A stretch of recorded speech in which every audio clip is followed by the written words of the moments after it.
The Tale of Jemima Puddle Duck by Beatrix Potter.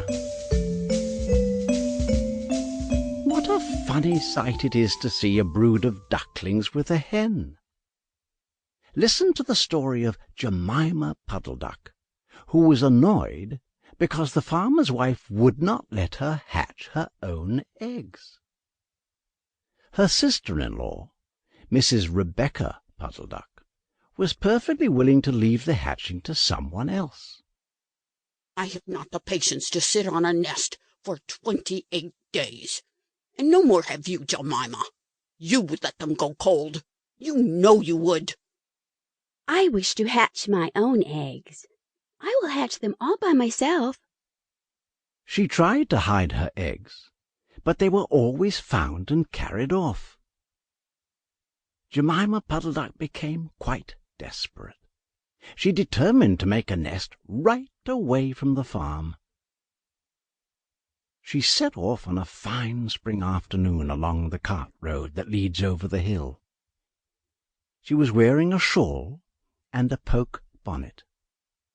When she reached the top of the hill, she saw a wood in the distance.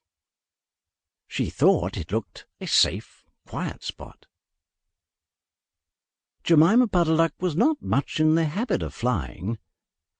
She ran downhill a few yards, flapping her shawl, and then she jumped off into the air.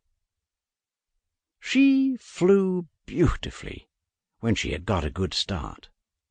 She skimmed along the tree-tops until she saw an open place in the middle of the wood where the trees and brushwood had been cleared.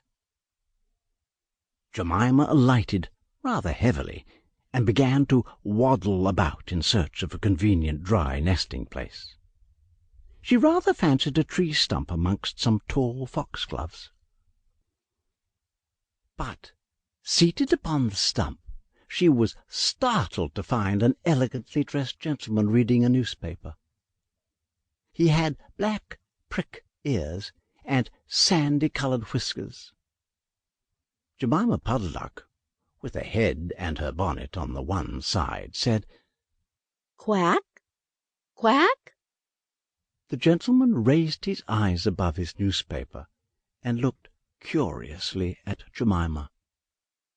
"Madam, have you lost your Sample complete. Ready to continue?